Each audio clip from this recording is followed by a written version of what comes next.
사랑의 아버지 하나님, 말씀을 나눕니다. 사람의 모습은 가리우시고 오직 주의 말씀만이 선포되게 하여 주시옵소서. 마음의 시험, 또 아버지 하나님, 우리 가운데 있는 환난과 어려움 모두 주님 앞에 내려놓고 우리가 회복과 은혜의 귀한 삶을 살 수 있도록 하나님 축복하시고, 병든 자, 아픈 자, 또 출타한 자, 또 아버지 하나님 여러 가지 사정과 형편으로 주님 앞에 나오지 못한 자, 하나님 이 시간 예배자의 삶을 살기에 부족함이 없도록 하나님 붙잡아 주시옵소서. 예수 그리스도의 이름으로 간절히 축원하며 기도하옵나이다. 아멘. 할렐루야. 이제 오늘 저와 여러분들 나누실 하나님의 말씀은 복의 근원이 되는 비결이라고 하는 말씀입니다. 한번 따라합시다. 복의 근원이 되는 비결. 여러분, 우리가 성도이지 않습니까? 성도라고 불리웁니다.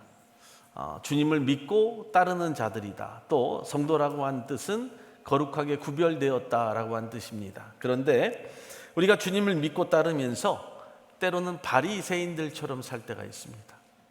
바리새인들, 죄인의 대명사로 불리는 바리새인들처럼 살 때가 있습니다. 그때가 언제냐 하면 우리가 사람을 구분할 때입니다. 레위기 11장부터 15장에는 부정한 사람이 나오고 또 거룩한 사람을 구분하는 정결법이라고 하는 것이 나오게 되는데, 하지만 그 정결법이라고 하는 것은 남에게 적용하는 것이 아니라 나에게 적용하라라고 하는 그런 뜻을 가지고 있습니다. 즉, 내 안에 부정한 것과 거룩한 것을 구별하며 살라라고 하는 하나님의 당부의 부탁의 말씀이라고 하는 거죠. 그런데 우리가 다 이 말씀을 다른 사람들에 대해서, 타인에 대해서 적용하며 살아가는 것이 여러분 우리의 모습이라고 하는 겁니다. 그리고 나에 대해서는 굉장히 관대합니다. 사랑하는 여러분, 복의 시작이 어디서부터 올까? 한번 생각해 보니까요, 남을 정죄하거나 판단하지 않는 일로부터 우리에게 축복의 삶이 임하게 된다라고 하는 것을 깨닫게 됩니다. 왜냐하면 마음이 편하기 때문이라고 하는 거죠. 왜 그것이 축복이 되는지 오늘 그 비결을 저와 여러분들이 함께 주의 말씀을 통해 나누기를 주님의 이름으로 축원을 드립니다. 첫째로, 세리 마태를 부르신 것처럼 나를 부르셨기 때문에 내게 축복이 됩니다. 오늘 본문의 말씀은 새벽 기도 때 우리가 마태복음의 말씀을 계속해서 말씀을 드리는데요, 바로 주님이 세리 레위를 제자로 부르시는 장면이 나옵니다. 레위라고 하는 이름은 마태복음을 쓴 마태가 예수 그리스도를 따르기 전, 믿기 전 이름입니다. 그리고 그 이후에 정말 변화받아서 여러분 마태라고 하는 이름을 사용하게 되었는데, 그가 예수님에 따르기 전에는 여러분 직업이 세리였습니다. 당시 세리의 직업은 세금을 걷어서 로마에 바치는 관원이었기 때문에 유대인들은 세리를 볼 때 동족을 차치하는 반역자로 보았고요, 죄인의 대명사로 여겼습니다. 성경을 보면 아주 나쁜 이야기, 나쁜 죄인을 이야기할 때도 세리와 창기를 이야기합니다. 세리가 여러분 얼마나 멸시를 받고 살았는지 아십니까? 바리새인들조차도요, 하나님 앞에 기도할 때 이렇게 기도했습니다. 내가 세리와 같지 아니한 것을 감사합니다 라고 할 정도로 바리새인들조차도 그렇게 기도했다는 거예요. 사랑하는 여러분, 절대로 함께 해서는 안 될 사람이었습니다. 이 세리라고 하는 사람들은 절대로 유대인들 중에서도 멸시받는 아주 여러분 정말 천대받는 사람들이었습니다. 그런데 이와 같은 세리를 예수님이 세간까지 찾아와 주셔서 만나십니다. 본문 14절의 말씀을 다시 한번 보면 이렇게 말씀합니다. 또 지나가시다가 알파요의 아들 레위가 세간에 앉아있는 것을 보시고 저에게 이르시되 나를 쫓으라 하시니 일어나 쫓으니라 라고 이렇게 말씀을 합니다. 사실 레위는 이 죄인이라고 하는 사실을 운명으로 알고 산 사람이었습니다. 자기 내면에 가진 상처로 살아가는 사람이었기 때문에 예수님께서 그 앞을 지나가셨지만 그저 삶의 무기력함이 그에게 있었기 때문에 그냥 앉아서 주변에 일어나고 있는 일에 대해서 전혀 관심이 없었던 것입니다. 지난 시간까지 우리가 말씀을 다시 한번 돌이켜보면 다 자신들이 가지고 있는 육체의 병 때문에 여러분 주님 앞에 찾아 나온 사람들이 있었습니다. 중풍병자, 눈먼자, 혈류병을 앓던 자들입니다. 어떻게 해서든지 병 고침 받고 낫고자 하는 사람들이 그들 마음이었기 때문에 예수님 앞에 나올 수밖에 없었지만, 여러분 그래서 그들이 주님으로부터 치유받았지만 그런데 세이레이는요, 보이는 육체의 병이 없었습니다. 돈이 없었던 것도 아닙니다. 그런데 그에게 보이지 않는 상처가 가득했습니다. 사람들의 분노에 찬 손가락질을 감당하기 힘들 정도로 내면에 깊은 아픔이 있었고요. 사람들과 어울리지 못하고 그저 혼자 앉아 있을 수밖에 없는 그런 상황까지 그가 갔던 거예요. 그런 상황에서 너무나도 뜻밖의 사건이 그에게 일어났습니다. 그것은 예수님이 마태를 직접 찾아오셨고 나를 쫓으라 하실 때 그가 그 말씀을 따라 나섰다라고 하는 거죠. 그 순간 죄인 중에 죄인이라고 하는 말을 들으면서 삶을 마칠 수밖에 없던 세리레에게 예수님의 부르심이라고 하는 것은 그의 운명을 완전히 바꿔놓는 놀라운 사건이 되었습니다. 사랑하는 여러분, 오늘날 우리가 이 모습입니다. 세리 마태의 모습이, 세리 레이의 모습이 오늘 나의 모습은 아닙니까? 우리는 이 세리 마태보다 더 나을 것이 없는 인생입니다. 우리가 한번 볼까요? 우리 물질로도 먹고 사는 데 있어서 부족하십니까? 부족하지 않는 거죠. 부족하지 않습니다. 그런데 여러분, 그날이 그날 같아요.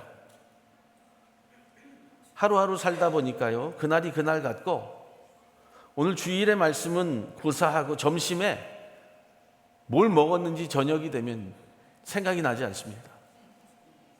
점심에 뭘 먹었지? 여러분, 주일날 교회 나오긴 나왔는데 시간이 돼서 뭐 수요일도 나오고 새벽에도 나오고 나오긴 나왔는데, 아이고, 사람만 만나면 상처를 받아요. 그래서 여러분 어떻게 생각하세요? 아이고, 괜히 나왔다 싶죠. 집으로 돌아가서는 어떠십니까? 뭐 가족이 있어도 아무도 없는 텅 빈 공간 안에 내가 들어가게 되면 알지 못하는 그 적막감이요, 막 몰려옵니다. 그래서 TV 소리라도 크게 틀어놓고 위로를 받죠. 그래서 어떤 분들은 TV 소리가 나지 아니하면 잠을 못 주무시는 분들도 있더라고요. 사람들이 모여 있을 때는 느끼지 못합니다. 그런데 오롯이 나 혼자 있을 때 몰려오는 공허함과 허무함이 있다는 거예요. 그런데 주님이 그때 우리를 부르신 거예요.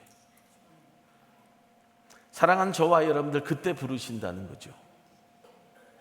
오롯이 나 혼자 있을 때, 아무도 없는 그 공허함과 허무함이 나에게 밀려올 때 주님이 나를 부르세요. 인생의 공허함 속에서 무기력하게 앉아있는 나를 통하여 말씀하시는 거예요. 오늘 네가 내 제자가 되리라. 아멘. 그때 일어나는 거예요. 그때 아무 말도 하지 아니하고 주님을 따르는 거예요. 그리고 엎드리는 거예요. 사랑하는 여러분, 이제 일어나야 돼요. 여러분에게 몰려오는 공허함, 허무함이 있어도요, 주님이 부르시잖아요. 주일에 날에도 부르고 새벽에도 부르고 아침에도 부르고 저녁에도 부르고 여러분 수요일에도 부르고 모든 예배의 시간마다 불러 여러분 제끼시잖아요. 공허함과 무기력한 내 삶에서 일어나서 이제 주님의 부르심에 응답할 때라고 하는 거죠. 그리고 그 응답함에 우리가 나가서면 여러분 그때 축복이 된다는 사실을 오늘 성경이 말씀해 주는 거예요. 두 번째는요, 그럼에도 부름받았기 때문이다. 따라합시다. 그럼에도 부름받았기 때문이다. 여러분, 이 말씀이 무슨 말씀인가를 더 깊이 생각해 보면 여러분, 저를 비롯해서 부름받은 받을 자격이 있는 사람이 아무도 없어요. 아무도 없습니다. 우리가 100세에 부름받은 모세보다 뛰어납니까? 여러분, 아브라함처럼 오늘 이 자리에 자식을 바칠 각오를 가지신 분이 과연 계십니까? 자식의 배를 갈라서 여러분 불에 태워서 드릴 만한 용기가 우리 가운데 있는 분이 있으세요? 요셉처럼 인생의 경험이 정말로 많습니까? 아니면 솔로몬처럼 지혜가 풍부합니까? 아니죠. 아무것도 없다라고 하는 거예요. 그런데도 내 삶의 모습은 사실은 하나님이 쓰시기에 합당한 사람들이라고 하는 거예요. 그래서 하나님이 여러분들을 부르신다는 거예요.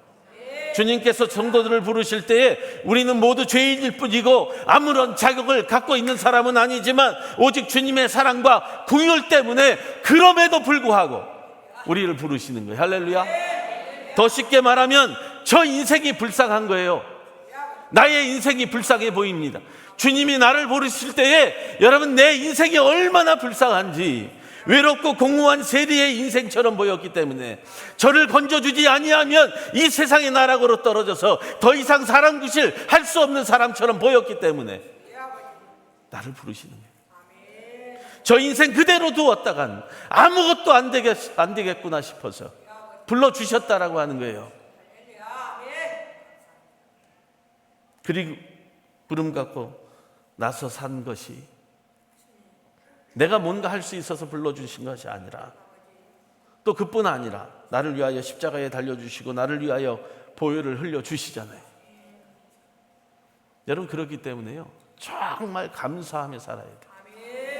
정말 감사하면서 살아야 되는 것이 우리네 인생이라고 하는 거예요. 저를 비롯해서 다 불쌍한 인생이잖아요. 얼마나 불쌍한지.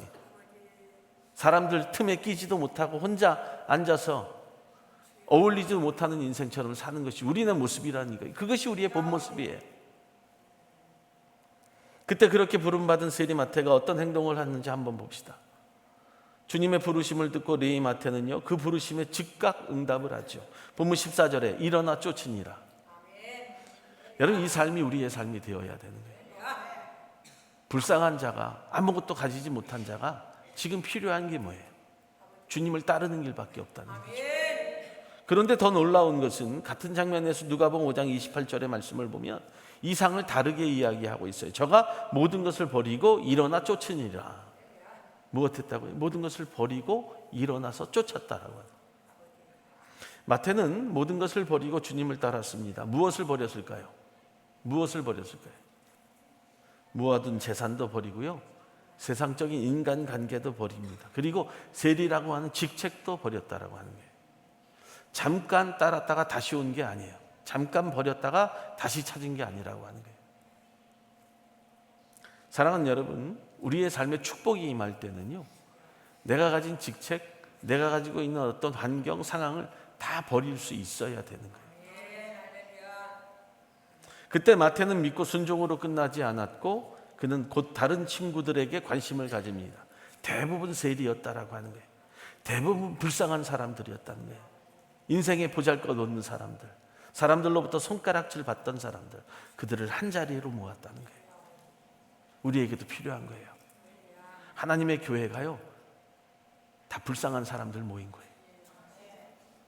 잘난 사람이 없어요. 한 사람 한 사람 보면 다 불쌍해요. 안 가지고 있는 애완이 없습니다. 다 가지고 있어요. 사랑하는 여러분, 그 친구들도 예수님을 만나야 될 텐데 라고 하는 그 마음이 있었던 거죠. 오늘날 저와 여러분들에게 필요한 그 마음이 바로 그 마음이에요. 저들도 예수님을 알아야 될 텐데, 저들도 예수님을 만나야 될 텐데. 그래서 교회 안에는요, 누군가를 구분하는 판단이 있어서는 결코 안 된다는 거예요. 15절의 말씀을 보면 그 마음을 행동으로 옮겨서 자기의 집에서 잔치를 벌이고 친구들을 부른 후에 그 자리에 예수님을 초청하잖아요. 여러분들이요, 사람을 구분하지 아니하고 하나님의 거룩한 이름으로 모여드릴 때에 그 자리에 누가 오세요? 예수님이 오신다는 거예요. 할렐루야. 예상대로 레위의 친구들 중에는요, 많은 사람들이 예수를 쫓게 되었다고 15절에 말씀하잖아요. 우리의 행동과 우리의 삶의 모습에 구분이 없이 모든 일을 아름답게 받아들일 때 축복받습니다. 교회뿐만 아니라 그 개인도 축복받는다는 게, 우리도 공허한 인생에서 주님을 만나고 변화받은 이후에 정말로 멋진 인생을 살고 있잖아요. 우리의 형제들에게 예수를 전하고 구분하지 아니하는 축복의 교회, 축복의 성도 되기를 예수의 이름으로 축복을 드립니다. 세 번째는요, 모든 허물을 덮어주고 이해할 때이다. 따라합시다. 모든 허물을 덮어주고 이해하게 될 때입니다. 허물을 덮고 이해한다는 것이 쉽지 않아요. 얼마나 어려운지 몰라요. 저에게 허물이 있을 때 여러분들 이해해 주실 수 있어요? 목사 나가라고 하실 거예요? 이해해 주실 수 있어요? 분명히 말씀하셨죠? 두고 봅시다. 맞아요. 허물이 있을 때 덮어주고 이해해 줄 수 있는 일이 얼마나 필요한지 몰라요. 주님을 따를 때에 여러분 그때 일어나는 일이 무엇일까요? 사람들의 반대, 주 앞에 가로막는 것들이 있었어요. 근데 누군지 아세요? 사람이었다는 거예요. 바리새인과 서기관들이 그 앞을 가로막습니다. 그들은 예수님이 세리가 베푼 잔치에 참석한 것을 보고 이렇게 말을 해요. 16절 하반부의 말씀을 보면 어찌하여 세리와 죄인들과 함께 먹는가? 비판하죠. 판단했다는 거예요. 구분했다라고 하는 거예요. 여러분, 좋은 것을 나쁘게 생각하는 모습이 우리에게도 가끔 나와요. 여러분, 이것을 오해하지 말고 들으시기 바랍니다. 오늘 우리가 예배 후에 무엇이 있어요? 뭐가 있다고요? 점심밖에 기억이 안 나요? 예배 후에 뭐가 있어요? 주보를 지난주에 광고를 드렸잖아. 졸업식 예식이 있고 뭐가 있다고요? 또 장학금이 있어요. 장학금을 주는 게 좋은 일일까요? 나쁜 일일까요? 좋은 일이요. 좋은 일이죠. 그런데 오해하지 말고 들으시라는 거예요. 그런데 이렇게 이야기할 때가 있어요. 내 새끼는 받지 못했는데, 우리 자녀가 어렸을 때는 못 받았는데 이제야 주네.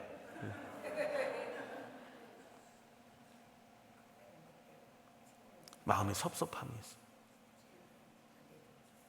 안 좋은 생각이 들어요. 왜 그렇게 많이 주지? 조금만 주지. 우리 애는 못 받았는데. 좋은 일이잖아요. 그렇죠. 좋은 생각이잖아요.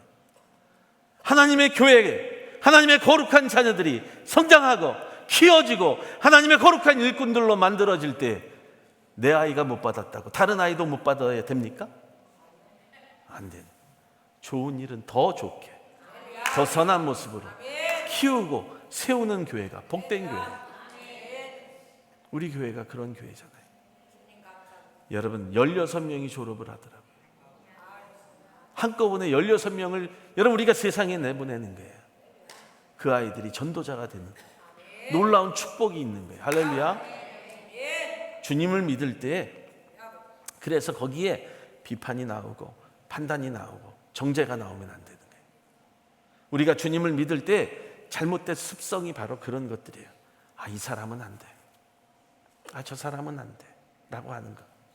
결국 자기 중심적인 편견과 판단은 하나님 앞에 죄를 짓는 모습이기 때문에 주님이 바리새인들을 크게 질책하셨던 이유 중에 하나가 바로 그들의 판단 때문이었기 때문에, 그래서 그때 필요한 게 뭐예요? 바로 회개해야 돼. 내 입술의 말과 나의 모든 마음의 묵상이 주께 연락되기를 원한다고 하는 그 마음으로 기도하는 거예요. 물론 신앙에도요 그런 구분이 필요할 때가 있습니다. 그래서 그 구분은 언제인 줄 아세요? 초신자보다는 교회를 잘하는 분들이 먼저 일해야 하고 그들이 먼저 헌신해야 됩니다라고 하는 그런 구분은 필요해요.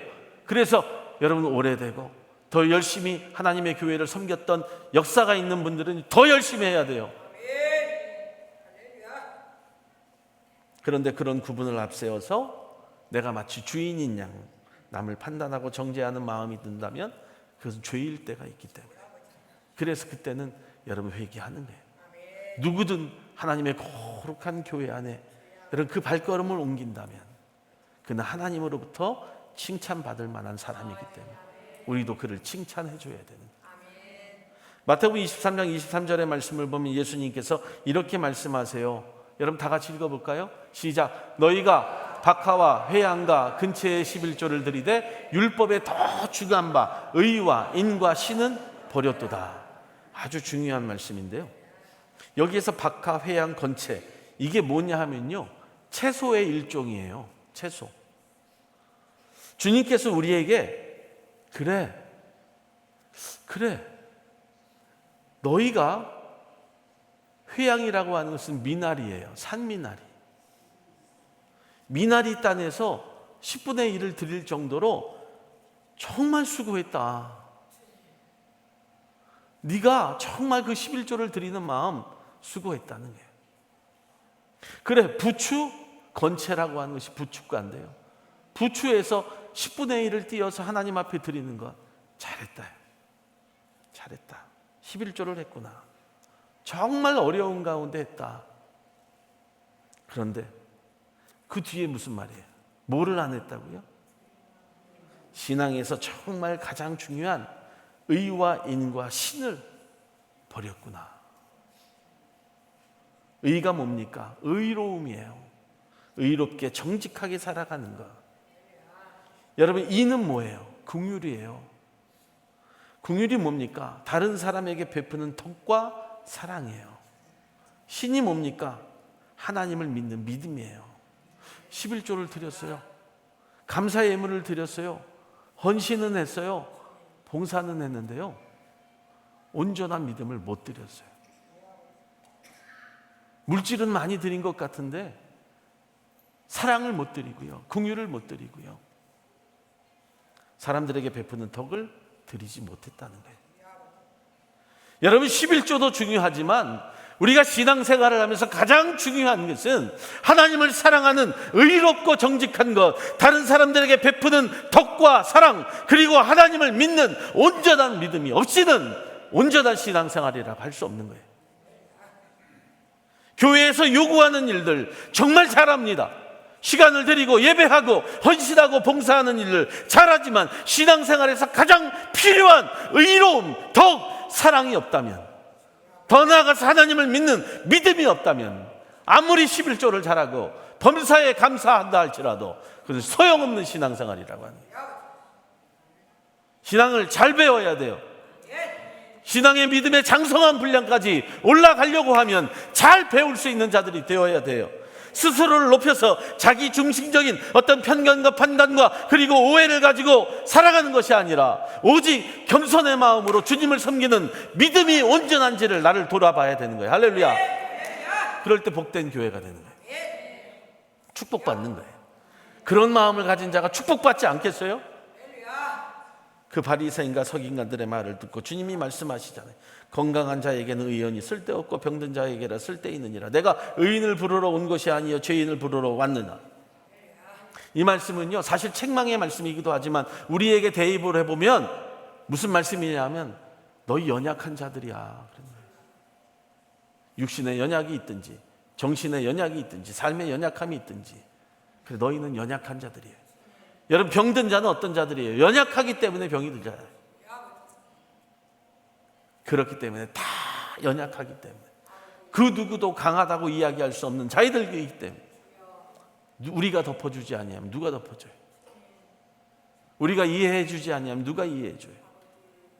다 덮어주고 다 이해해 주고 다 사랑으로 감싸줄 수 있는 교회와 성도가 되어야 되죠. 그런 삶이 주님을 따르는 자의 진정한 삶의 모습이다라고 하는 거예요. 마태복음 23장에는요 무엇이라고 말씀하는지 아세요? 다 형제니라 라고 이야기해요. 다 형제니라. 형제는 뭐예요? 피를 나눈 자들이에요. 피를 나눈 자들이다. 피를 나눴다라고 하는 것은 뭐예요? 뭐든지 이해가 된다라고 하죠. 저에게 여자 동생이 하나가 있어요. 친동생은 아니지만 사촌인데 어렸을 때부터 같이 지냈죠. 여기를 왔는데 50이 된 아이가, 아이는 아니죠, 50이 된 동생이 저에게 이렇게 이야기를 해요. 그랬죠? 오빠. 내가 그랬어요. 너는 50이 돼서 그랬죠? 라고 하는 게 뭐냐 그랬더니 오빠인데 뭐 그랬네. 이해가 되는 거예요. 만약에 딴 여자가 저를 모르는 여자가 그랬죠? 그러면 제가 뭐라고 대답을 할까요? 형제는요 다 이해가 된다는 거예요. 사랑하는 여러분, 그래서 싫다 좋다를 가지고 사람을 판단해서는 안 돼요. 왜냐하면 나도 그 논리에 잘못하면 걸려들기 때문에 그렇습니다. 결국 사람들이 싫다고 하는 레위는 나중에 무엇이 되냐 하면 마태라고 하는 하나님의 선물이라고 하는 뜻을 가지고요, 여러분 하나님의 사도가 됩니다. 그는 무명의 세리였지만 누구보다도 유명한 사도가 되었고 그의 책은 신약 성경 맨 앞을 장식하는 마태복음을 저술한 저자가 되었다라고 하는 거예요.